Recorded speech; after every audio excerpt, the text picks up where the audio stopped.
حالانکہ میں ایک بات اور بول دوں، ڈاکٹر ذاکر نائک صاحب جب سے انڈیا سے گئے ہیں، پہلے یہاں تھے، اہل حدیث علماء کے ساتھ رہتے تھے، ان کی جو ٹیم تھی اس میں زیادہ تر اہل حدیث علماء تھے، مولانا ثناء اللہ مدنی صاحب، مولانا شمیم فوزی صاحب، آپ کے بہار کے شیخ اشفاق سلفی صاحب، اور بہت سارے اہل حدیث علماء ان کی ٹیم میں شامل تھے۔ اس وقت ڈاکٹر ذاکر نائک کی جو سوچ تھی وہ الگ تھی، اور ابھی جو ان کی سوچ سامنے آ رہی ہے ان کے بیانات سے، وہ بہت الگ ہو چکی ہے۔ اب وہ اہل حدیثوں کو بھی ایک فرقہ کہتے ہیں، ان سے پوچھا جاتا ہے کہ آپ کے آئیڈیل کون ہیں، کسی ایک بھی اہل حدیث عالم کا نام نہیں لیتے، ان علماء کا نام لیتے ہیں جن کے عقیدے میں منہج میں خرابی پائی جا رہی ہے۔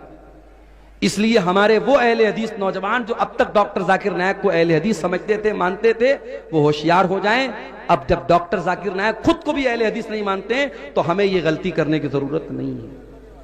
ان کے اچھے کام کا ہم سپورٹ کریں گے، غیر مسلموں کے درمیان انہوں نے جو بھی اسلام کی تبلیغ کی ہے یا کر رہے ہیں ہم کریں گے، مگر آج کے ان کے بیانات یہ بتا رہے ہیں کہ بہت فرق آ چکا ہے، اور اس سے ہمیں اور آپ کو ایک سبق ملتا ہے۔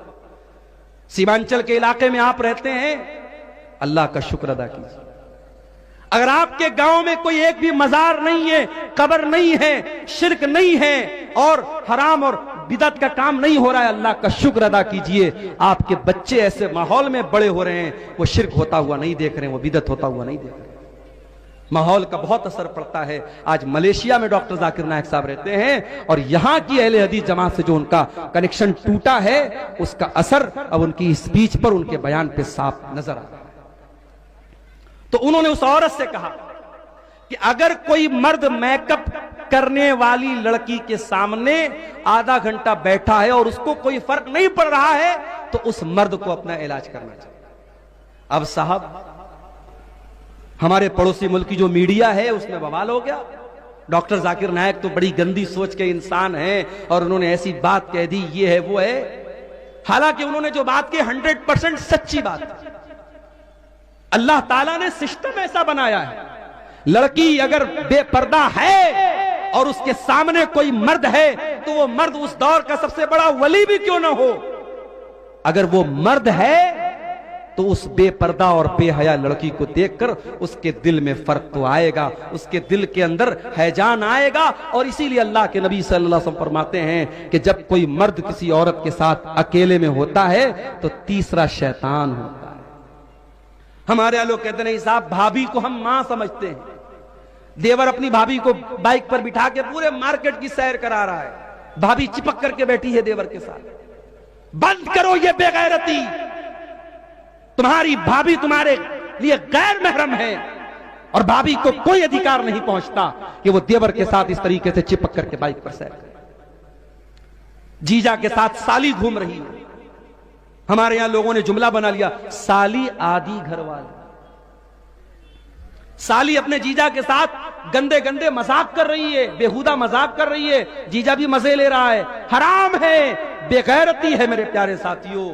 جس طریقے سے آپ اپنے گھر کی جوان بیٹیوں کو گاؤں کے محلے کے اجنبی لڑکوں سے دور رکھتے ہیں کہ نہیں صاحب ہماری لڑکی سیانی ہو گئی، جوان ہو گئی، یہ لڑکا انجان لڑکا ہے، میری لڑکی کا کوئی محرم رشتہ دار نہیں، اس کو ہم گھر میں آنے نہیں دیں گے۔ جس طریقے سے اپنے گاؤں کے محلے کے انجان لڑکوں سے آپ اپنی بچیوں کو دور رکھتے ہیں، ویسے ہی کزن سے بھی دور رکھیے۔ ماما کا لڑکا، موسی کا لڑکا، چاچا کا لڑکا، تایا کا لڑکا، خالہ کا لڑکا، یہ سارے رشتہ دار آپ کی لڑکی کے لیے غیر محرم ہیں۔ غیر محرم سمجھتے ہیں کہ نہیں؟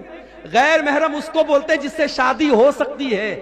آپ کے لڑکی کی شادی خالہ کے لڑکے سے ہو سکتی ہے، ماموں کے لڑکے سے ہو سکتی ہے، چاچا کے لڑکے سے ہو سکتی ہے، تایا کے لڑکے سے ہو سکتی ہے۔ تو جتنے بھی غیر محرم لڑکے ہیں، جب آپ کی بیٹی جوان ہو گئی تو اس کو منع کر دیجئے کہ نہیں اس کے ساتھ سیلفی جا کے مت لے لینا، تو شادی میں اس کے ساتھ جا کے مت کھڑی ہو جانا، اس سے دور رہنا، پردے میں رہنا، وہ تیرے لیے غیر محرم ہے۔ یہ ٹریننگ کی ضرورت ہے، یہ تربیت کی ضرورت ہے۔ ذرا اس پر بھی بولیے گا، لڑکیاں پردہ نہیں کرتی ہیں، بے حیائی، بے پردگی اور زناکاری اور بدکاری بڑی تیزی سے سماج میں پھیل رہی ہے۔ سال کے 4 مہینے کنٹینیو پروگرام کے باوجود اور انڈیا کے کونے کونے سے علماء اور مقررین کو بلانے کے باوجود اگر سیمانچل کے ان چھوٹے چھوٹے گاؤں میں اگر نشہ پایا جا رہا ہے، اگر زنا پایا جا رہا ہے، اگر سود اور سٹا اور لاٹری پائی جا رہی ہے، میرے پیارے ساتھیوں، ہمیں غور کرنے کی ضرورت ہے اپنے جلسوں کے اوپر، ہمیں غور کرنے کی ضرورت ہے اپنے پروگراموں کے اوپر، ہمیں غور کرنے کی ضرورت ہے کہ آج اتنا بڑا خرچ کرنے کے بعد اور اتنے پروگرام کرنے کے بعد سماج آج کہاں جا رہا ہے؟ آج کیوں دن بدن برائیاں بڑھتی چلی جا رہی ہیں اور دن بدن کیوں نیکیاں گھٹتی چلی جا رہی ہیں؟ وَمَاذَا عَمِلَ